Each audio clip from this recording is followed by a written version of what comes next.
If it is being built, if it is burning, if it is operating, if it is existing in this fire district, as a captain, I expect you to be the expert on it. You are responsible for this corner of the city and the people that are operating within it. We had just finished Thanksgiving dinner. Units stand by for a building explosion. Turns out it was a vacant, large warehouse-type structure that sold RVs. We got reports that there were people on the roof when it exploded. So as a BC, I'm thinking, I've got a building that exploded. I was thinking defensive, but now we've got people inside. I'm going to have to put my firefighters in a building I do not want to put my firefighters in. I went to a second and a third alarm just because of the size of the building, had water supply issues. We had a total of 46, 47 fire apparatus on that scene at one point, so that was a big one.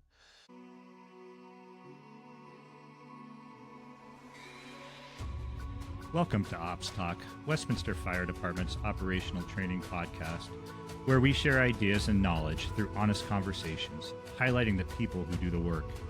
I'm Eric Linnenburger, Deputy Chief of Operations. While built as a resource for our members, we invite the greater fire service and the community to be part of the conversation. What we share reflects our current approach under present conditions. Always follow your department's procedures and guidelines. Welcome to Ops Talk. I'm your host, Eric Linnenburger, and today we're profiling the fire captain position with two Westminster Fire Department leaders and good friends of mine, Captain Samuel Pendleton and Battalion Chief Jake Leeser. We're going to dig into what separates the captain from the lieutenant, the unique challenges of the position, the role of second level of leadership within the organization, and what it takes to prepare for it. Whether you're a lieutenant preparing for captain, newly promoted, a seasoned captain looking for fresh perspectives, or just wondering what the heck these officers do all day, this conversation has something for you. But before we get started, if you're finding value in this content, please like, subscribe, comment, and share the show with others. It really does help get it to the people that can use it. Sam and Jake, welcome to the show. Thanks. Glad to be here. So I'd love for you guys to introduce yourselves, tell our viewers a little bit about you, your path to the fire service, your path to the Westminster Fire Department. Maybe Sam, we could start with you. Sure. I've been in emergency services for the better part of my adult life. I started on a private ambulance answering 911 calls and then found my way into the fire service from there. I've been with Westminster Fire Department for 21 years now, worked my way through the ranks as a firefighter, a paramedic, a lieutenant, and currently serve as a captain. Most of that means that I've had enough time to make a lot of mistakes and learn from them. So that's what I'm going to try to bring here today. I spent over a decade of that time also teaching at the college level, teaching EMS, which gave me a real appreciation for how people learn and grow in high pressure environments. I have a real curiosity for learning, and that led me back to school myself. I'm working on wrapping up my master's in organizational psychology right now. And apparently I just don't know how to sit still. At the heart of all of it for me, I'm really passionate about leadership, what it looks like in the middle of a crisis, what it looks like at the firehouse at 2:00 in the afternoon, and how we build the kinds of teams and cultures that bring out the best in people when it matters most. Really, I've been incredibly fortunate to work with some amazing men and women along the way, and they really get most of the credit for the things that I've learned and been able to accomplish in my career. Really glad to be here and looking forward to chatting with you two guys. Ton of respect for you, and really looking forward to this conversation. It should be a fun one. I'm glad you mentioned your role teaching EMS. You got a name drop in the last episode. We had Alex Shogan on, and he was talking about the conversation you had, just a very simple conversation, but it really led to his career and his path into the fire service. And it was just a good reminder of what every conversation we have out there and the relationships we build, how they can seem so insignificant at the time, but really have an impact. And you've had an impact on a lot of people within our organization and outside of our organization. And I'm excited to have you here. You're a veteran captain and you've experienced a lot. Jake, how about you? Yeah, good morning. Well, I've been in the fire service for the past 24 years and started out young. I was 18 years old and started with the Berthoud Fire Department and worked there for a few years, and then got hired by the city of Westminster 21 years ago. And it's no coincidence that I think in Academy, I sat next to Samuel, paramedic, sat next to Samuel in paramedic school. We took our first lieutenant test together, got promoted together. We've tested for captain together. Two good friends. Our careers have been very intertwined, and we've walked a good path together. So it's cool to be here with Sam again this morning. During my time with the city of Westminster, I really have found a passion for skills instruction. I really have enjoyed teaching leadership, live fire instruction, and spent, prior to the BC role, spent a large part of my career as a member of our arson team. And so fire investigations was a big passion of mine, and attended University of Northern Colorado for my BA and then my MA in criminal justice. And a lot of that was tied to work with the arson program and evidence preservation at fire scenes, and really systems thinking for firefighters, getting firefighters to recognize that they're really at the tip of the spear, whether it's EMS or fire investigations or community safety. We're such a part of a bigger systems that we're plugged into. Like Sam said, it's been a great journey. I've worked with some amazing people, and we've watched our people conquer some significant incidents with confidence, and very proud of that. So excited to be here this morning. And Sam, here we are again, man. We're always together. It's been a great 21 years walking it together. And along the way, you find a few people on your path that are not just coworkers, are not just friends, are not just your brothers. More than that, they're the people you lean on when the days are hard, when situations sticky and messy. You have those few people that you pick the phone up and call, and Jake, you've always been my guy for that. And I know likewise, brother. Those phone calls go both ways, and I really deeply appreciate that, and the ability to be on this path with somebody that I know has my back in every way. So thanks for that. You got it, man. This will be a fun conversation today. We'll try not to get into too many war stories that we don't want to tell. Oh, we're going there. I appreciate you guys coming on. I was thinking about pulling this episode together, and the perspective, I was looking for perspective and different perspectives. And I didn't even think about the fact that you guys have been kind of side by side your whole career. It just felt natural to bring you on together. I really didn't even consider that piece. What I was thinking about when I pulled this together was, Samuel coming at it from that kind of veteran captain role, aspiring for the next level, having a ton of experience in the position. Jake, new to the battalion chief position.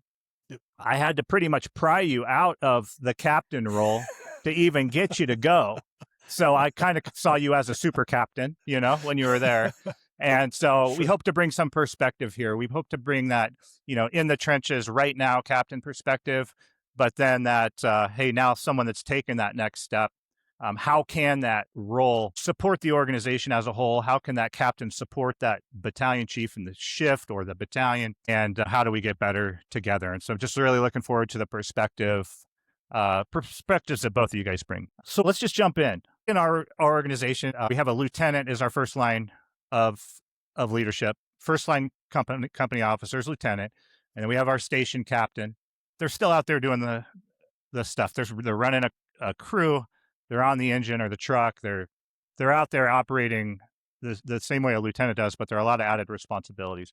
I think there's some confusion around how this system works, and you have some naive people that maybe think that the captain is just a glorified lieutenant just getting paid more. Ooh, no. I'd love to get into a little bit about the nuances, the differences between the captain and the lieutenant role. Yeah, I think maybe one of the most surprising things to me from some of the same people that had that kind of naive perspective of, as a captain, you just get paid more to do the lieutenant's job and staffing, or the lieutenant's job and training, and those don't really involve much.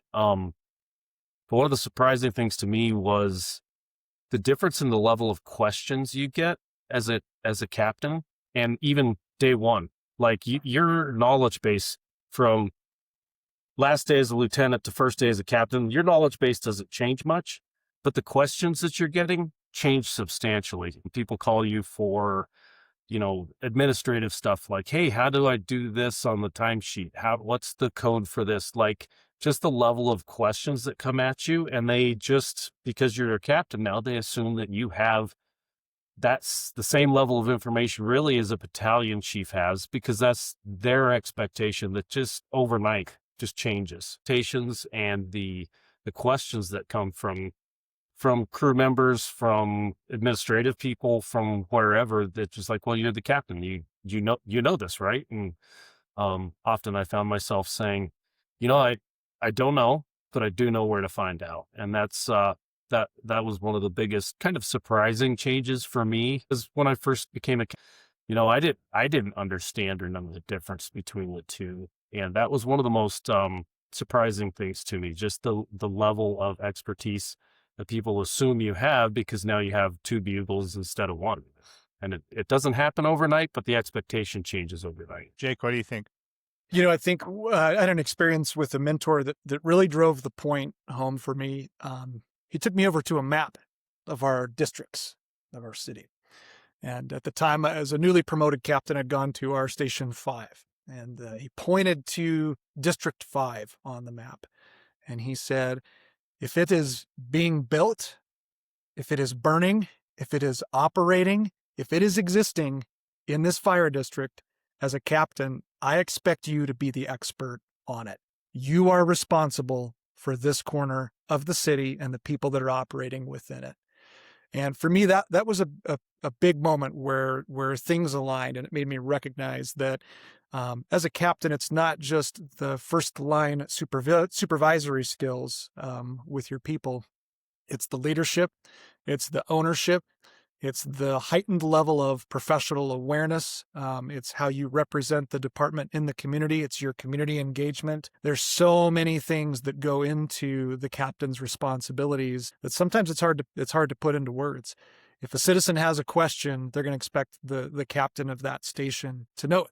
If there's a construction project going on and the crews need to be aware of it, the captain needs to be out there involved in the pre-planning and making the crews aware. If there's a special hazard, or on and on and on. So for me, that was a pretty, watershed moment in my career when the weight of that hit me, that, hey, if it's going on in this area of the city, I expect you to be the expert, captain. That one was pretty profound. Chief, another one, to some perspective is someone once challenged me. They said, hey, go out in the bay, take a look at the engine, and take a look at your facility, take a look at the crew, and consider all the pieces that have to come together in order to get this crew in front of Mrs. Smith on her EMS call or her emergency or whatever. Everything it takes to make the garage door go up, the apparatus run out the door. Is their station safe, clean? Everything, all those pieces, all those relationships that it takes in order to run a successful station, that's your responsibility, captain. And so those two perspectives of ownership really drove it home for me. Until you're in it, you don't really maybe recognize the gravity of it, and it is your responsibility. But you're doing it in a way that it's not as clear cut in the chain of command when it comes to dealing with even your lieutenants at your station, right? You've got rank on them, but you don't have direct supervision over them, and it's a tricky line to walk, and it really is. I think when we start to show true leadership, we skipped ahead a little bit, but let's talk about just some of the basic expectations of a captain. Samuel, what are you responsible for, and how is your station laid out? Who are you overseeing, the apparatus, and your general responsibilities, as well as your extra duties that you take on in our department? Yeah, so it's I think Jake did a great job just now describing, like, looking at all the components that have to come together to get to Mrs. Smith. I think that's a great illustration. And everything from, you need to make sure that there's a stock of toilet paper, just super basic. Like, if the station runs out of toilet paper, that's a huge problem. And that's falls on my plate as the captain. The buck stops here. Kind of everything with that facility. If, a tool gets broken in the shop that needs to be replaced to be able to maintain the apparatus or the bay, the floor drains in the bay, are they draining? Are they not draining? So just all the facility things that come with any facility, whether it's a firehouse or a city administrative building, the captain's kind of the person most responsible to make sure all those things are functioning. Towels, toiletries, supplies, all of that has to come together. So, and that's just one little tiny piece over here in the corner that is easily missed until it's a big deal. So that's part of the captain's responsibility and role. And really a lot of that gets delegated out as a captain. I'm not counting toilet paper rolls, making sure we have enough. I have someone else doing that, but it's my responsibility to make sure they're doing that. And that brings in, I might not see that person regularly because that person at our station works on a different shift. Well, does the captain need to go through their officer to do that, or do we go directly with them and the officer's out of the loop? So there's a lot of those relational nuances that come into it in interacting with the two lieutenants that are on the other shifts and making sure they're aware of what their people are doing, that their people are getting credit for doing those things, and also being held accountable and responsible to take care of the things that have been assigned to them. So there's, even the mundane toiletry stuff you have to deal with comes with some important relationship building. And when you talk about trying to interact and supervise or lead really the other two officers at your station, like you mentioned, Chief, there's no formal chain of command where they're under the captain, but those relationships are critical. And one thing that I've seen over the years is some shift wars could start to happen. And, a little thing, somebody pulls a funny trick on the other shift and the other shift doesn't necessarily see it as funny. And you'll hear it start bubbling in the background. Station 3, my office sits down a hallway from the kitchen. And I shouldn't say this, Phil, everybody knows, but I can hear everything that's said in the kitchen. Sometimes you engage in it. Sometimes you're like, oh, I need a fresh cup of coffee, even though it's full to hear, because I got to get out there in the kitchen and be part of this conversation. And those relational management pieces. And sometimes it just takes walking through the kitchen, filling your cup of coffee, and it changes the conversation. Sometimes you have to go out and engage directly. And it can be about simple things that are going on. Which drawer are we going to keep the silverware in? We had a 3-month rigmarole, and I tried to leave it and let the guys work it out. Never in the firehouse would that happen. And tried to and every set, we had a couple of guys switching the silverware back and forth. And I thought it was humorous. There was some humor in it. It was funny until it wasn't. And then I had to step in and be the adult in the room and okay, this is going here, that's going there. It doesn't move. If you want to move it, you have to go through me, period. And that's something there has to be one person at the station who is able and capable of making those decisions. And that's the role of the captain. Even with silly stuff like silverware. Does it really matter? No. But does it start to matter when it starts affecting the relationships in the firehouse?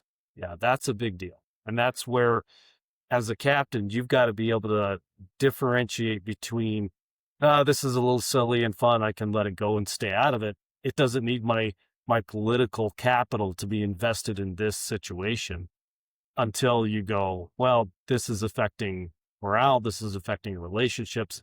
You've got to have that discernment as a captain. That as a lieutenant, you just don't have to have. You don't have to have that awareness level and pay attention at that level to what's happening. But for those who are aspiring to become captains, as a lieutenant, if you look at it from that vantage point, how is this affecting the station? How is this affecting the shifts? How is this affecting relationships? Which is so important. That's a big deal. And one of the pieces of discernment or pieces of wisdom that you have to be able to identify as a captain, that's an important part of your skill set. I've been thinking a lot about discernment, and when I'm coaching people trying to move to that next level, I really think that is one of the key differences that makes that next level leader. And it seems so simple, but your ability to make that decision, and sometimes taking no action is the action that you need to take. But you also need to be engaged. You are engaged all the time to make sure you're choosing those battles wisely. So I appreciate you bringing that up. But I do have to push back a little bit. You talked a lot about toilet paper there. And Something's Sorry. changed. Something has changed in the firehouse since I left, but I'm going back to fire stations. I'm going into the restroom and there are like bidets on the toilets. What the heck has happened? You don't even have to buy toilet paper anymore. What's going on with our fire service right now? Oh, Sorry, well, I just had to throw that out there. No, that's great because I think my station and one of my guys in particular was kind of a leader in bringing bidets to the fire service. Yeah, and the conversation happened, and initially it's like, guys, we don't need bidets. If you want it at home, that's fine. I've got no problem with it, but we don't need this in the fire service. Of my office. Get out of here. Yeah, the first couple times it was like, that's hilarious. Go away. And then as we talked about it, and I realized that there was a growing movement towards having bidets at Station 3. I went, You just okay. don't fight it. You're not going to fight that You one, can't right? make that up. No, Yeah, and when it's $40 and we have 3 toilets, I mean, it's not that much money. And I got to tell you now, Chief, I have to eat my words. I was wrong. I think the bidets are fantastic, and I now have one at home. So, Oh, of course. some of the things that firehouse. change you that you never thought would change in the fire service. And it's like, Oh, my okay, here we are. Man. It's amazing. I'm amazed on the daily, like the kind of the work that we're doing. Our work is getting so much more challenging every day. We're navigating things out in the world, whether it be the acuity of the calls or the complexity of the calls. But man, in the firehouse, we're kind of a sensitive bunch, and and you have to play parent a little bit in the firehouse, and it's amazing. It's what makes it great. Brings a lot of humor. There's a lot of predictability to it as well. But I think, all jokes aside, like that leader that has the ability to roll with it, enjoy it, because it is a whole heck of a lot of fun sitting around that kitchen table and bantering about this kind of stuff. And it's healthy. It's so healthy. But as the leader, you do need to know when it's time to cut it off. When it is as simple as people moving the silverware back and forth. I think at least we've gotten to a point in our organization where we're not moving the nozzles around on our rigs, because that used to happen. And I think that still happens at some departments where it's like, we like the smooth bore with this tip on it, but the next shift likes the combination nozzle, and then you never know what you're going to get from day to day. So I'm okay with silverware going back and forth, but it's amazing how those little things can become big things, and it really does take that officer to step in with that level of discernment. Jake, from your perspective, especially as a battalion chief, coming from that role, what are your thoughts on how that captain really impacts our organization and the way we do business? When we're looking to help somebody sort of conceptualize taking that next step, think of there's about a half dozen dimensions that separate a lieutenant from a captain. And sometimes it's hard to distill out because the jobs do look a little bit similar. We've already talked about the role of the captain as a facility manager. So managing the fire station, its capital improvement projects, its long-term construction goals, or, short-term repairs and things that come up. So the captain is a facility manager. Also, the captain is a district manager, managing things like fire inspections, open houses and community events, pre-incident planning, having good relationships with community partners and business owners. So the captain is a facility manager, a district manager. Now, in our organization, the captains also take on the unique role of managing staffing for the shifts. And that's a whole separate conversation that we can have, because how we staff our personnel, managing the overtime budget, staffing is a huge responsibility that our captains are heavily involved in. And much like moving the silverware, if you move personnel in a way that doesn't make sense, it can become a real distraction to the organization. And staffing is a huge responsibility for our captains.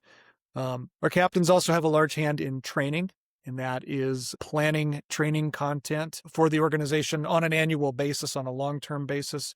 Our captains are involved in career development, helping folks write out career development plans and adhere to them, managing JPRs and state certifications. And then, of course, the personnel management. Captains play a higher role, and Sam alluded to it a little bit. Maybe we don't have direct connection in the chain of command, with the folks at our station, but we definitely have a responsibility for them.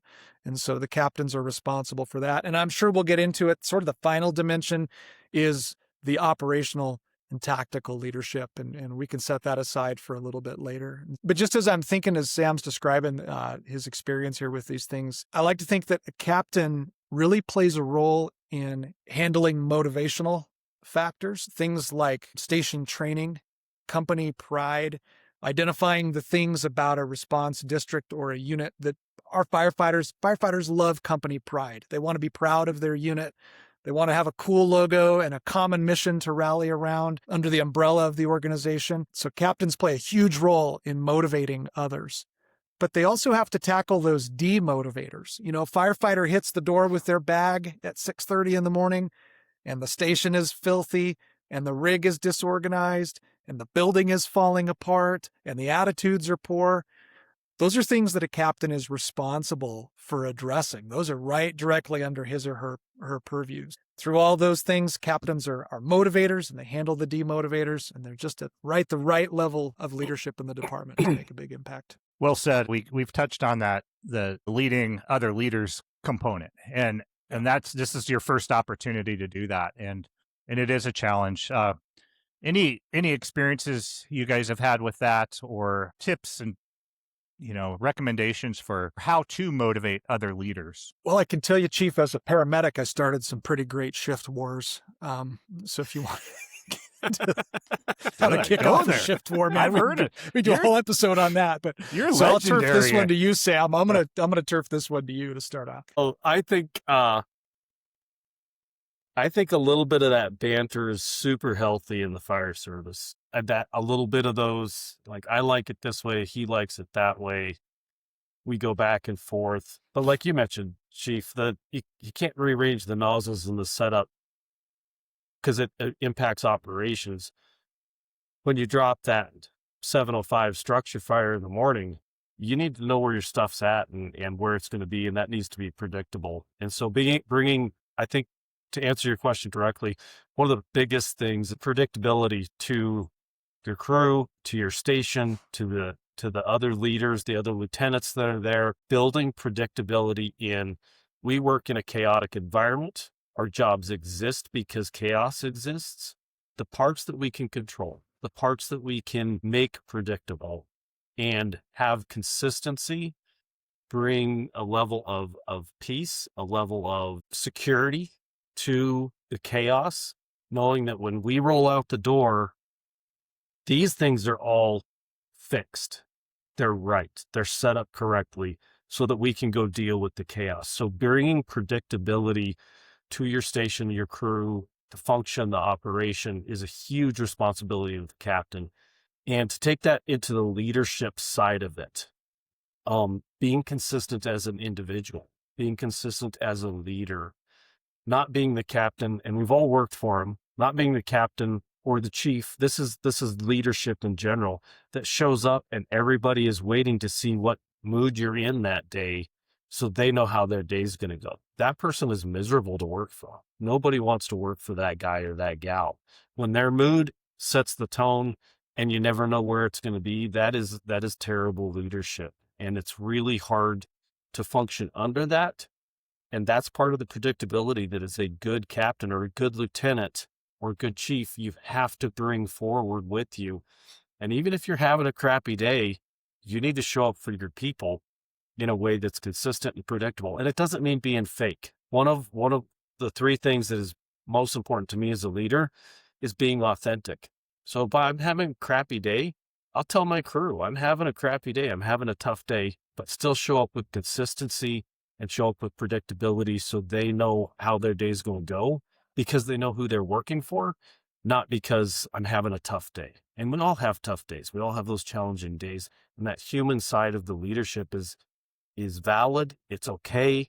But you have to be able to see yourself well enough as a leader to know I'm struggling. I need to be honest with that. I need to lean on my people and know that they can lean on me and show up with that, just that consistency and predictability, I think is such a critical part of it. I completely agree. And I think that when we talk about leadership, especially at the captain level, we've talked a fair amount about, how we lead others that are maybe below us in the chain of command, I think very important is leading up as well, and how you support your battalion chief. Sometimes it's having those hard conversations with them and letting them know what they need. Jake, from your perspective as a battalion chief, what are you looking for in that captain, and how can they lead up? Yeah, well, I think that we've touched on previously here, is that a big part of a captain's job is relationships. And so when you look at a battalion, you know that your stations, by nature of their districts and their personalities, are going to have their own unique leadership needs within them. When I came in as a new captain, I went to our Station 5. And that was a very senior station. Most of the folks assigned across all ranks at that station were later in their careers and had an eye on retirement. The leadership style that that crew needs is one that honors their experience and respects what they've seen and finds a way to share that with the rest of the organization in a way that makes members who are in the twilight of their career feel honored and respected by their department. My next assignment was at our Fire Station 1, completely different leadership need there. Those are hard chargers, a lot of folks that are new in their career, ready to fight any fire, anytime, kick down doors, rappel off of buildings. That's our hard charging station. That needs a whole different leadership style than, say, a more senior house. And so as a BC, what I'm looking for in the captains is their ability to connect with their personnel, meet them where they're at, and find the best value that they have and get that out into the organization and out into their districts. If that's someone who has a lot of experience to share or someone who has a lot of experience to build, find them, meet them there, and let's get the rubber to the road. Very good. Let's talk operations. You touched on it earlier. Yeah. It's everybody wants to talk That's operations. what we want to talk about. It's why we're here, right? But there's some nuance, I think, that people need to understand within, the difference between a captain and a lieutenant, even on the fire ground. Let's start with you, Jake. When you're commanding a fire or a critical incident scene, how are you looking at that captain to lead that might be a little bit different than the lieutenant? Well, we expect a captain to have a higher understanding of the incident command system. Captains fill in regularly as acting battalion chiefs. They function as BCs in our system at times. So it's an immediate expectation of a captain that you have a higher understanding of incident critical factors, incident timing, and you're on the same sheet of music when it comes to how we operate as far as SOGs and things. I'm more liable as an IC to give a lieutenant a little bit of grace if they miss a piece of radio traffic or if their size up doesn't come through quite right. As a captain, it is an expectation that you are dialed as an incident manager, period. A great example of this, Sam and I recently worked a fire where we sort of all had simultaneous arrival, the first due engine, the second due engine, the BC, and Sam and his crew had knocked out a punch list of fireground items, not freelancing, but we've worked together well enough, and he has the recognition as a senior captain that, boy, I look out the windshield and I see a water supply happening. He knows exactly, like a goalie covering the net, what corner of the scene I don't have covered yet from an awareness standpoint. He positions himself there, and he's giving great real-time feedback into the command post about what we need to do to tip this critical incident the right direction. So captains have an expectation, a high level of tactical awareness and leadership on the fire ground. Was mentoring just a rock star, an up-and-coming captain in our department. We were working a scene together. Chief, you were the IC on this fire, and we were sort of in an on-deck position, and I physically grabbed his air pack, and I said, we're too close to the building. Let's go stand by the engine. Take this entire scene in. What do you see that looks different from 15 feet from the structure to 40 feet from the structure? Tell me what looks different. He was reading the smoke differently. He knew where the fire was headed next, and he knew where our people were. That's the difference between what we expect from a lieutenant and a captain on the fire ground. Absolutely. And it's amazing. Sometimes it's taking that physical step back, and sometimes it's taking the mental step back. Yeah, they both need to happen. And expect a little bit more. When we've got an expanding incident that's going to multiple alarms, we're going to start to divide this thing up and manage our span of control. It's the captains we're looking to give a division to. It's the captains we're looking to go off and function with a team and lead another team. I mentioned it probably on every episode. Our department size is that of a medium-sized fire department, where we are relying so much on one another. We've got good command support showing up, but we don't have the command support to put in roles all over the fire ground. And so we're really leaning on our people to do that. Company officers are expected a lot to take on those additional leadership roles on the fire ground, and especially our captains. Mm-hmm. Sam, anything to add to that? Yeah, I think as a captain and knowing very well the expectation of a battalion chief, and being able to come in with that mindset, thinking both having the latitude to give feedback and give information that, like on that fire Jake mentioned, like where the BC rig was sitting, the Bravo side of the building was kind of blocked by engine 1, the first arriving engine. And when I got around that Bravo side, he couldn't see what I was seeing. And so I gave some pretty direct feedback as to, we need to do this on this side, or XYZ is going to happen. Mm-hmm. And as I was doing that, I'd already assigned my crew, hey, grab that hose line, let's go around this side, start putting water on it. Because I knew having a battalion chief level thinking as a captain, here's how I help my battalion chief. Here's how I help this incident go well. Here's how I keep things safe. And like you said, Chief, up here making that mental shift, I was standing 15 feet from the building, but thinking about, what can my battalion chief in the command post see? What can't he see? What information does he need? Having the ability to think that operationally, and getting around to the Charlie side and giving good feedback, because the front of that house looked completely different from the back of that house, and trying to give that good information to give the battalion chief a picture of what he needs to be mentally seeing that he can't physically see. So it's really, it's great that our captains get to act in the battalion chief role regularly and fill that role, because it helps us when we're riding on a fire engine or a fire truck to be able to operate and function and support our battalion chief and keep our people safe at that level of intellectual engagement. Which is exactly why we're all trying to encourage especially our younger people, to take that next step. Whether you want formal promotion or not, learn the job above you to help you be better at your job, right? And I know you guys have both had impactful events, whether you were in the captain role or the battalion chief role. Samuel, I remember a fairly large event you had in the acting battalion chief role, and I know you've had more than that as well. Let's talk about some of your experiences in that role, because we're not giving you a free pass. I mean, the fire still burns the same. The people still need to be rescued. The resources need to be managed, right? You're the guy. You're the person in that role. Maybe talk about some of those big events that have kind of shaped you and helped you become even a better captain, because you know that other side.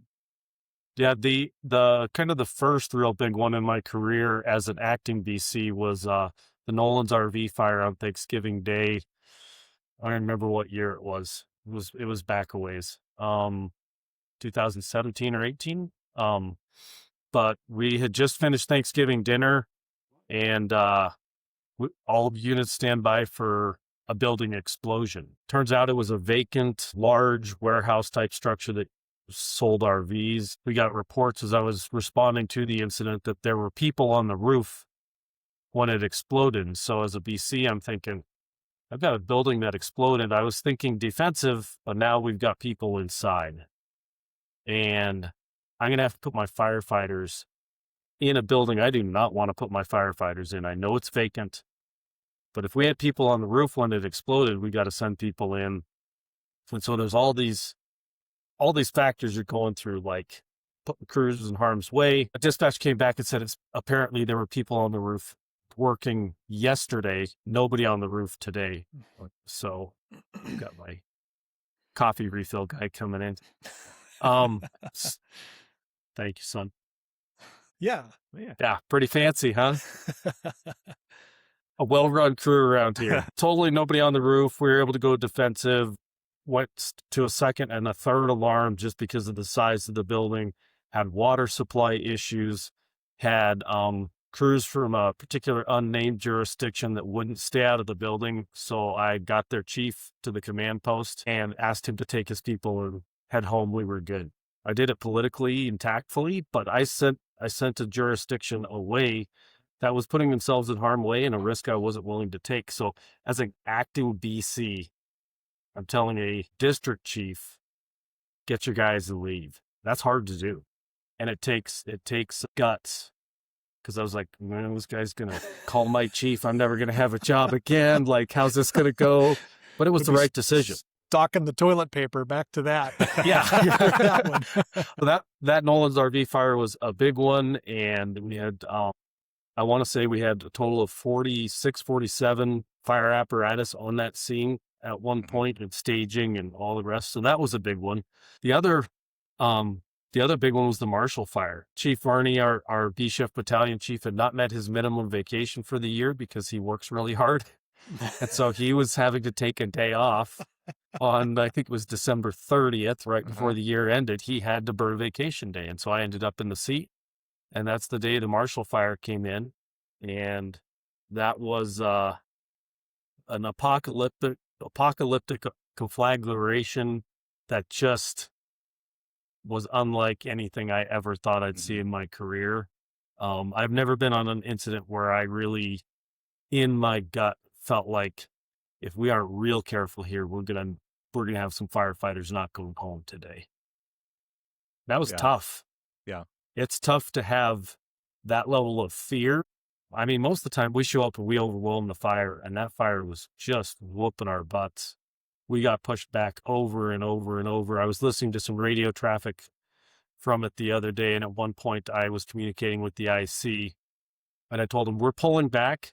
We're writing off 23 houses, and we're going to make our stand at this street. And I hadn't remembered that I said that over the radio, but 23, who writes off 23 houses? But it was what we were facing, and just an incredible day. We talk about, we don't like being heroes as firefighters. We're not heroes.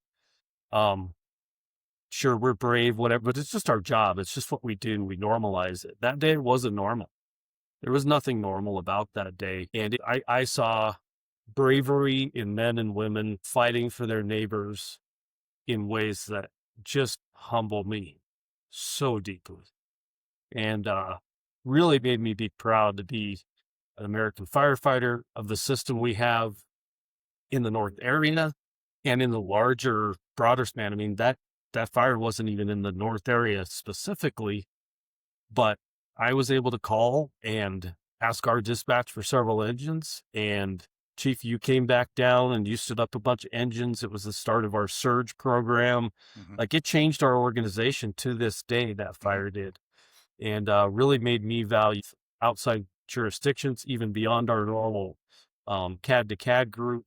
And just really shifted my mindset through that experience as to both how incidents can be overwhelming, but also just the incredible support of our neighboring fire departments and getting to go and support them and knowing they would come and support us in those situations. Just incredible to step back and look at the systems, the people, the competency, the bravery, just humbling to be part of such an amazing group of men and women across the country, really. So just that one really blew my mind. It still gets me in the gut when I talk about it. You know, that was a big day, and I could tell lots of detailed stories about some of the heroic things I saw that day. But yeah, changes you and gives you experience as a captain in the BC role that just helps you shift your thinking and see things better. And I could spend a whole podcast talking about all the mistakes I made on that fire too. There were a lot of lessons learned that day. There were a lot of lessons, but it was a remarkable day.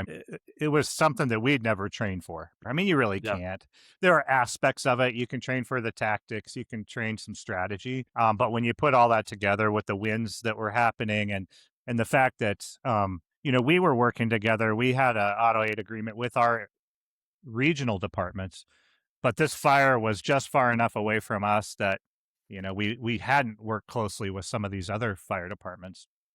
We did have one area of our city that was in evacuation, but really this was going out and helping other communities. And it really was a testament to how solid we are as an area, but also just as a fire service. I know this would happen everywhere. I remember back on that day, and I was here at home. I live about an hour away, and I'm watching the news, and my wife and I are out for a walk, and it's dry. It was just unseasonably dry, and it was so windy that day. And then I start seeing the news stories about, this fire that's going. And my wife is like, man, do you think you need to go down there? I'm like, no, it's just a grass fire. It'll be okay.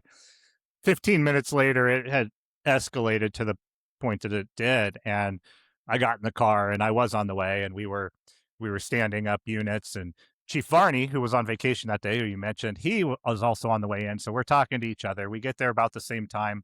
We're trying to mobilize in the city, still protect our own city, keep some resources there. And I still have a bone to pick with him because we're talking, and they're requesting another BC up there and a couple more engines. They're trying to put together a strike team. And so we're looking at each other and we're like, yeah, we got this. And so I go out, I'm getting my gear because he'd already kind of started running the city. It was his shift day, right? I mean, it was B shift. I was the C shift battalion chief. So I'm grabbing my gear. I'm like, heck yeah, I got this. And I'm going to go up there. I found another vehicle. And all I see is the tail lights cruising out. Adios. What he meant was, when he said, do you got this? He meant, do you have the city? And I'm like, are you kidding me, dude? So I digress, and I have no animosity. No, it was a remarkable day. And I know you have stories galore on that. And I can only imagine how that shaped you as an individual, but as a captain, and how much, of course there were mistakes made and you learned so much, but that's how you get better. And it had to instill a lot of confidence in you as well when you are being asked to go over and sit in that seat. We create task books. We give as much training as we can, but you really do have to get in the trenches and do the work. And we do have that support around us to make sure that you're not going to fail when you're doing it. Thank you for sharing that. Those were only a couple. I know you've been on some significant events. You've been on significant events as a captain, but those are just a couple big ones that you've been on as an acting battalion chief, and just remarkable. Jake, how about you? Either your time as a captain or maybe when you started to act as a battalion chief and how that shaped you. Yeah, one fire that comes to mind was pretty early as I was pursuing the captain role. We'd had some organizational transition, and it was sort of serving in an acting captain capacity just due to injuries on the shift. So I was a lieutenant on our Truck 3, but also performing some captain duties, and then would eventually move to Station 5. And so this ended up being a significant fire for us from an arson standpoint as well. It was in our District 3, and late night fire, nighttime fires, they get out ahead of you. They can be dangerous. And so this was an intentionally set fire, an intruder set a fire in the basement of a home.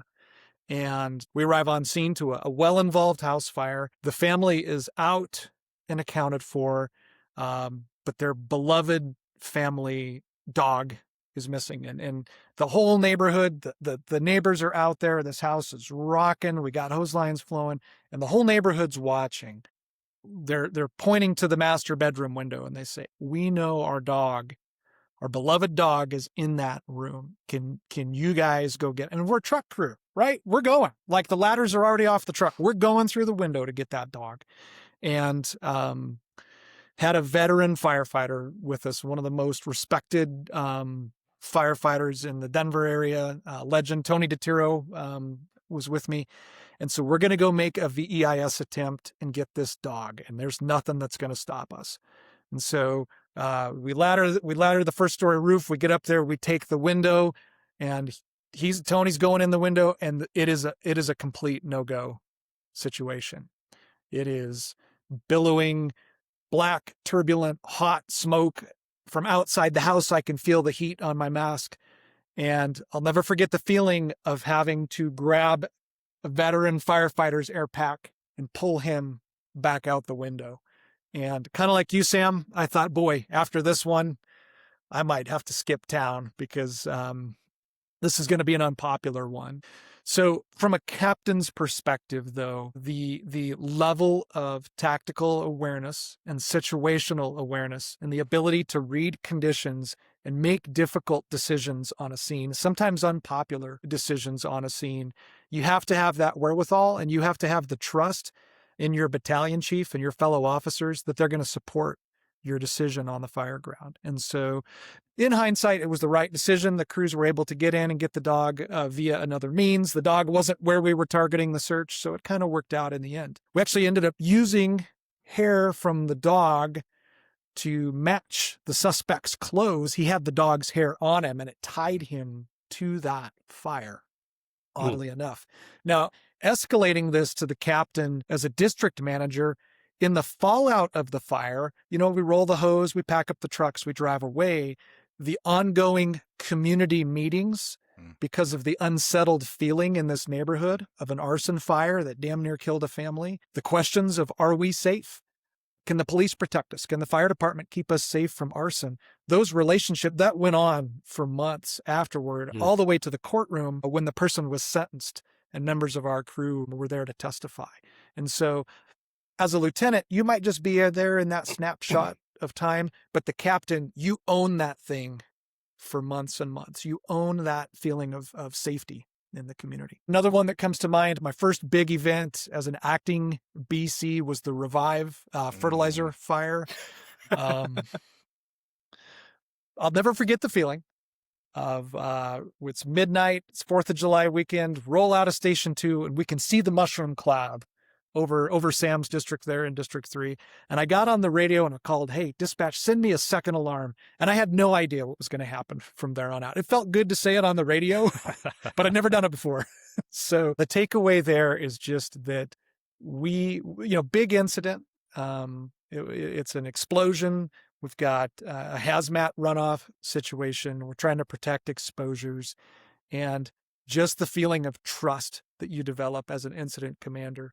So dividing a large incident up into big divisions, assigning 3 or 4 or 5 rigs to each division, a hazmat branch, all of those things, man, the level of trust that you develop for our people, you can give them, and Sam knows this from the Nolan's fire, you give one of our officers or a captain, a chief officer, a piece of a large incident, and man, they're going to conquer it. They're going to do great for you. So that stepping off into trust of, hey, here you go. Here's your slice of the incident. Don't burn down any more buildings. Check back in with me when you're done. Man, it's tremendous. It is tremendous. So those are 2 that really come to mind, Chief. Yeah, and anytime there's fertilizer in the company name. And aren't they always happening like that? It is, like you mentioned, middle of the night, holiday. Sam's fire was Thanksgiving. I remember that one. I remember sitting at home eating Thanksgiving dinner, seeing that happen, thinking, oh man, I knew that was you in there, Sam. And I can't remember if I was a captain still at that time or if I was a BC, but feeling for you.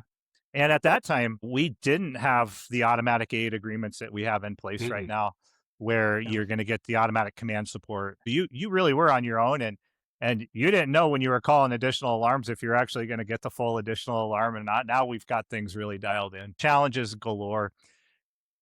Sam, you alluded to it. You've learned some things over the years. What are some things that you've learned that it could be on the operational side or the administrative side that you feel like you need to share with people? 2 things pop to mind immediately, Chief. One is curiosity. The other is the power of your words. And the power of words I really learned as a new lieutenant, but have carried it with me as a captain and will carry it with me forward as I work up, hopefully to promote to battalion chief in the future. As a new lieutenant, I walked into the kitchen table, the banter's going, the guffaws, I can't believe this. How the hell could this happen? Like, I'm like, whoa, whoa, whoa, what's going on? And they explained it to me.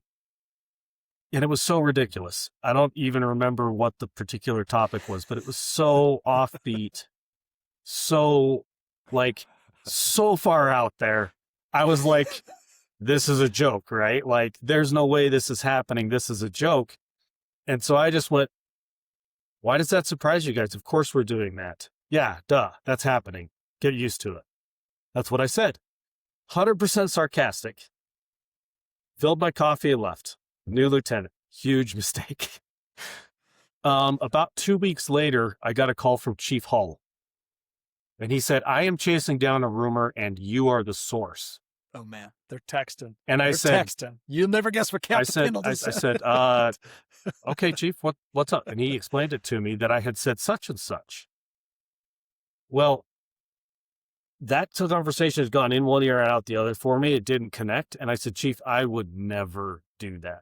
You know me well enough. That didn't happen. He goes, well, that's what I heard. Hung up the phone. About 5 minutes later, the light bulb came on and I went, oh crap. I did say that. I said exactly that, completely sarcastically, but I said that. So I had to call it back and I said, Chief, no one was as surprised as I. That conversation. And he ripped me a new one and I had it coming. I look back at that learning opportunity. He told me straight up, he said, Samuel, I promoted you because I expected you not to do things like this. And that one hurt. That one hurt and it stuck. And so I guess one thing I'd really want to give to people is realize that not just when you become a lieutenant, but when you start to want to become a lieutenant, if you're in the process right now, if you're in the acting role right now, when you're sitting in that seat and when you're not, people are listening and hearing your words differently. Sarcasm is not out of bounds. You can use sarcasm, follow it up with, I'm being sarcastic. This is stupid. Pull your heads out. Like, come on. But you have to be clear with your communication and your words have power. And it just exponentially goes up each rung of the ladder in the organizational chart you go up. Your words carry power. Power they didn't have yesterday. And you have to be thinking about what you're saying, how you're delivering it. You have to be very self-aware of how your communication is coming across. So that's one of the first things that comes to mind. The other one I mentioned was curiosity. This would have helped me in this situation to get curious first. Anytime I approach a situation, the one thing that is always safe to assume is that I don't have all the information. And if you start there and you start curious and you ask questions, and then you ask questions about your questions, almost always the outcome is much better than if you just ready, fire, aim. And I'm a ready, fire, aim guy. I'm an action-oriented guy. I like getting after it. I like making decisions when information is incomplete. And sometimes in the fire service, we have to. There's no question about that. You have to have that skill set. But administratively and in the firehouse, that is not the time for that operation. You need to ready, aim, aim, aim. Okay, let's fire. You really have to adjust your approach to things. When you have discretionary time, use the discretionary time, get curious, ask questions, get all the information, and it will make your life and the people working for you and your bosses, it'll make everybody's life better and smoother if you really bring a lot of curiosity with you to the problems that you face in the fire service. Yeah, very good. You're talking about thinking about your words, and I scream it all the time, but the influence that our company officers have, you don't realize it until it's too late sometimes, right? That direct influence is guilty. It's a gift. It's a gift, and we have to take care of it. Very good. Thank you, Sam. What about you, Jake? Jake's never made any mistakes in his life. I've been watching his whole career. I haven't seen one yet. Anything you've learned from that people just need to know? Hang on, let me get the book out. I wrote them all down here. No, I think if you're a lieutenant that's looking to take the step into captain, those lieutenants they are highly motivated. They're usually involved in special teams and projects. Like a lot of times the person who's looking to go from lieutenant to captain is a rock star, but sometimes they know just enough to be frustrated. And a lot of times you're at that phase in your career where maybe you've been a lieutenant for 5 or 6, 7 years. You've developed some mastery of the lieutenant skill set. And so you know just enough to be frustrated with things about the organization that maybe you don't have the complete picture of or aren't involved in. And so that was me. When I was trying to take the step from lieutenant to captain, you can pick a hot topic, whatever it is in your organization, whether it's your shift schedule, uniform shorts, your EMS model, bidets in the station, all of these ridiculous things in the fire service that usually find a way to work themselves out. It's common for a lieutenant at that juncture in their career to latch on to one of those. And man, your buddies, they want to hand you the banner and slap you on the butt and send you right into the chief's office to set things right.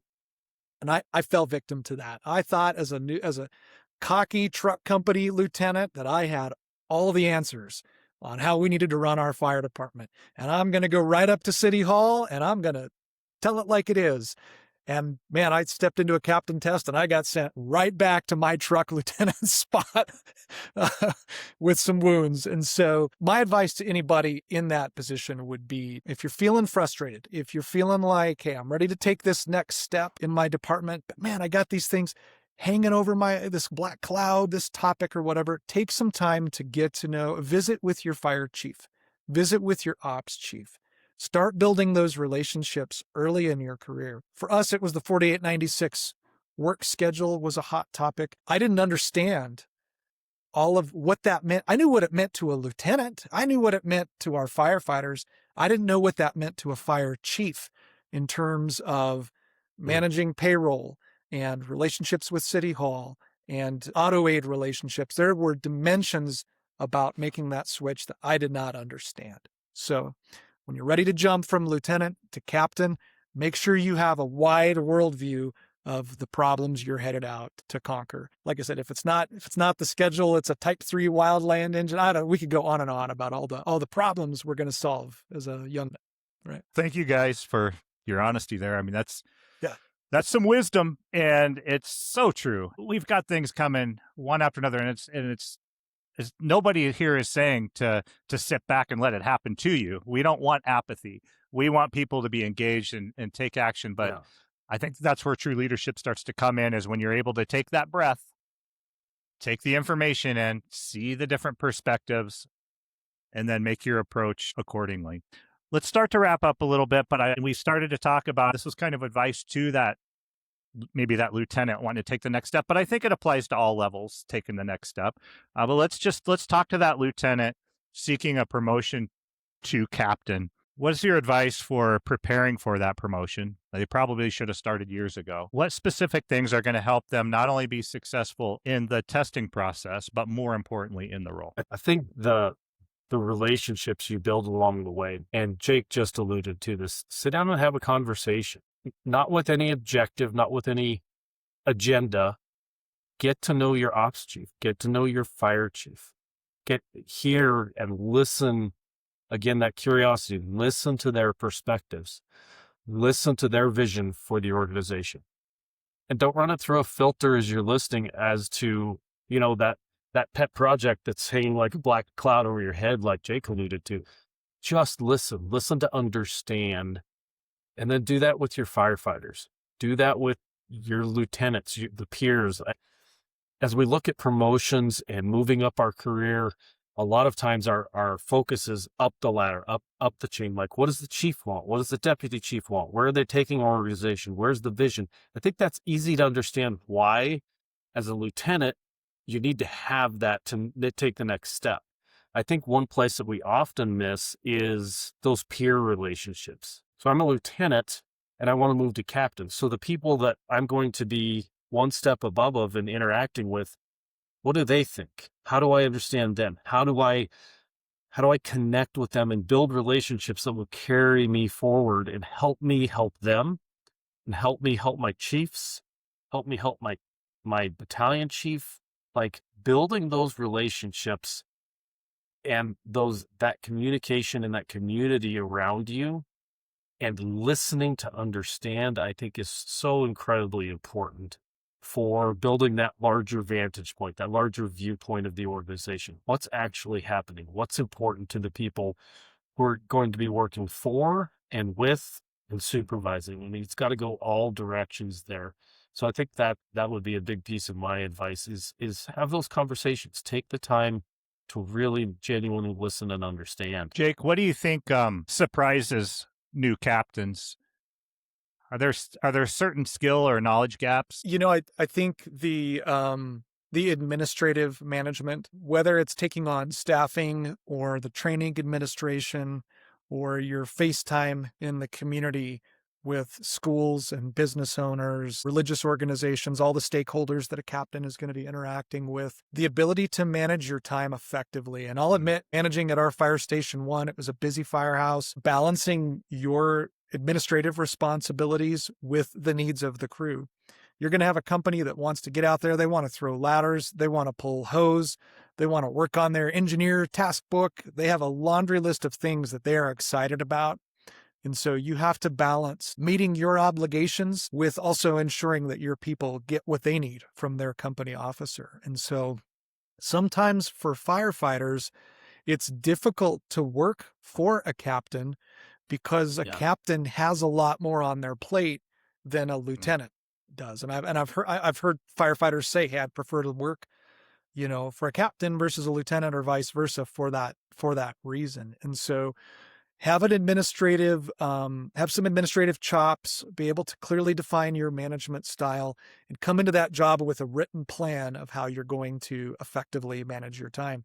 And also know when it's time to just turn the dang computer off and walk away and go be with your crew. And I can tell you that as a BC, if we're a little bit late on an administrative deadline, I can handle that. If your company shows up on the fire ground and they are a well-oiled machine, I can give some grace when it comes to administrative duties. So just be ready to walk that balance. And I think to add to what Captain Pendleton was saying about, what we're looking for when lieutenants take that step, I can tell you as a BC, we are watching. When your company arrives on the training ground, when you show up to a city function, when we see you out in public, we're watching. We're paying attention to, Lieutenant, the cleanliness of your apparatus, the attitude and appearance of your personnel, the way that you're engaging in the public. If you're ready to take that step from lieutenant to captain, that's also a step from lieutenant to captain to acting BC. So you better be darn sure you're ready to represent the organization in a way that we would expect of a chief officer. I'll tell new captains when they're stepping into the acting BC role, as an incident commander, you will be the first voice that a firefighter hears on the radio when they call a mayday. You will be representing the city in that acting battalion chief role as an ambassador to our neighboring organizations. You better have your act together. So if you're a lieutenant out there thinking about taking that step into captain, get your company tight, show up ready to go, and you'll show us that you're ready for that job. Amen. Appreciate that, guys. Last question. Why do you think the captain role is so important to our organization and to the fire service? Kick us off, Jake. Well, as a captain, you have the opportunity to be a motivator. And all of us got into this job in the spirit of service, right? You line up every new recruit. Why are you here? It's because I want to help people. And so as a captain, the way you run your show, the way you run your district and your station, you can have tremendous impact on helping your employees and the community at large. You can be a bright spot in your city or your district. Captain is it's one of the best jobs in the fire service. And I remember handing over the keys to Station 1 when I took that battalion chief promotion. And man, it feels like handing over the keys to a childhood home. If you're a captain or aspiring captain, man, take that high level of ownership and know that you're going to have tremendous impact. Yeah, you did have to be pried away. And I can relate. I don't know. It's probably at least once a day where I think back to my time and wonder how I got to where I did, because I probably made some mistakes along the way. That captain gig was something special, and it was a heck of a lot of work. But just such a great role and such a cool place to be. Love, Samuel, what do you think? Why Chief, is it so critical? Can I redirect for just a moment? Yeah, let's do it. From your position as a deputy chief and your vantage point, as you look back to that time, you just alluded to it as a captain. What do you look back and say, I wish I'd known? And what would you say as a deputy chief? What would you say, this is what I need from my captains? Give us that vantage point, because I think there's a lot of value there. Well, first off, I asked the questions here. Well, sorry, not sorry. No, it's a great question. And I think it's easy to look back, because we always look back. We only think of the positive stuff, right? We think of how great times were, but it was, for the most part. I guess I look back on being a captain, and what I tell myself now is to enjoy it a little bit more. And I was never one that was necessarily just looking to the next level, because I really did. I got into that captain spot, and I thought that's where I wanted to stay. But then timing happened, circumstances happened. I always prepared myself for the next position, because I always wanted to be able to make the choice when the time came. But I really thought I'd stay in that captain job forever. So I'd probably enjoy it a little bit more. I'd probably really dig in. And I think I was an engaged captain with my crew, but I think maybe I would have just had a little bit more fun with it and just really gotten down to that crew level, done some more training, done some more just crew building dynamic type of stuff. And then I think the other thing, having maybe a little bit more confidence in myself now, I probably would have let up a little bit more. I probably would have coached up and let my battalion chief know a little bit more what I needed or what we needed. I've got the position and the confidence to say that. It's a lot easier said than done, right? But I think there were some times I probably held back, and I probably should have said something. So does that answer your question for that first piece? Man, that's great. I appreciate it. Because then stepping into that battalion chief role, I expect that out of my captains. I need them to come let me know what's going on. I don't want them to sugarcoat anything. And so I think I would have let up a little bit more. Jake, you're saying something? It's like covering that missing side of the fireground. It's the same philosophy. One of the things I really enjoy about being a BC is got two just all-star captains. Well, three really, if you count our acting captain, but some all-star captains on the shift now. And when you hand a job to somebody and you watch them do it better than the way you did, or you watch them build on what you did, man, it really it brings a lot of humility to your leadership. And so, like, I watched what our Captain Zavala has done at Fire Station 1 with his construction knowledge and taking the needs of that aging facility, the same way that Sam and I worked together on this recent fire. Man, when you have a teammate that can cover that missing corner of the field for you, it's pretty dang special. So, yeah, that's well said, Chief. Yeah, those captains, man, they are the right and left hand for the battalion chief. And it is hard to hand those keys over. I experienced it as well. As I've said before, I got to battalion chief and I thought that was the greatest job on earth. This is it. And I really did. I mean, I believed it. It's pretty good. Yeah. It was amazing. But I knew that I had people behind me that were going to take over the shift and make it better than I could. And that you're sitting right here, Jake. You've done a fantastic job taking that shift and making it better than it was when I was there. And that's what we should all be striving for, right? Setting people up for that. Yeah. So part two of that question, though, Samuel, what am I looking for from the deputy chief perspective? Man, I need people to have courage and the curiosity, like you mentioned. I need them to be professional and to go out and make good decisions and do the right things because it's the right thing to do. I think that there's a lot of talk right now about, servant leadership. You ask someone what kind of leader they want to be. Well, I'm going to be a servant leader. Well, what's that mean to you? We'll ask people that sometimes in an interview, even like, well, what's it mean to be a servant leader? Well, I'm going to take care of my crew. It's like, no, being a servant leader is bigger than just taking care of your crew. Being a servant leader is serving the mission, serving your organization, and serving your crew, and sometimes serving the mission and serving your organization means that you're going to have to tell your crew some things that they maybe don't like or agree with. So you have to be that strong leader. So yes, I want you to be a servant leader, but I want you to remember that being a servant leader is more than just serving yourself and serving your crew. You should actually come last in that, right? I need you to serve the mission. I need you to serve the organization, and I need to take you to take care of our greatest resource, which is our people that we care about, and we want to go home safe every day. Awesome. Thanks, Chief. Yeah.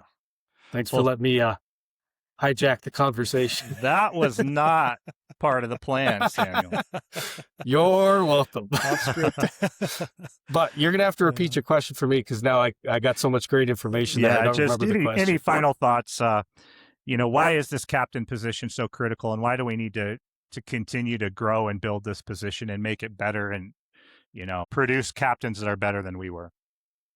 Yeah, I think from my perspective, as I've sat in the captain role for 11 years now, had a lot of time to evaluate where I've been effective and where I've failed. Really think I see that captain role as the bridge. We have a number of middle managers, if you will, throughout our organization as far as rank that could be considered middle management. But I really see the captain role as a bridge between the line and the chiefs. And if you're doing your job well, those two groups stay connected. And that takes a lot of communication. It takes a lot of curiosity. It takes that courage that you were talking about just now, Chief, to not sugarcoat things, but also be professional and be tactful and be able to take a message that sounds like crap from your crews and filter it out without taking away from the message and delivering it not sugar-coated, but professionally and tactfully with the chief's group, and vice versa. To be able to lead well, you do have to be a strong leader. And even like from a staffing standpoint, I really kind of wanted to stay away from any real detail of the staffing stuff, but mandatory overtime is the worst phone call you'll make as a captain, other than a line of duty death. It's awful. I hate it. But it's necessary, and it supports, like you were talking about, supports the mission. We have to have butts and seats. We have to have fire apparatus staffed. And so I'm that bridge between, we don't have enough people, and you got to come to work today. And I can do it with compassion. I can do it with tact. I can do it with kindness. But it has to be firm leadership when I make those phone calls. And that role of the captain, to be able to bridge together, not to set them on opposing sides, but just the bridge that brings it together and makes it a cohesive unit, I think is just the most critical way to view the role of the captain, because it really does connect so many parts of the organization. And if that communication breaks down, if I don't do a faithful job of being consistent, being approachable, being authentic, and bringing accountability both up the chain and down the chain, then our organization's going to suffer. And our people across the board are going to suffer. I've got to do a good job of being that bridge that translates and helps bring understanding. And really, that picture of a bridge, in my mind, is a really great analogy for what's the critical piece that the captain brings. Well said. But then I think that the other piece of that you didn't talk about when it comes to the staffing specifically, and when it comes to mandatory overtime, is what did you and I do in the background, in order to try to make an impact on some of these things, right? We worked on policies in the background.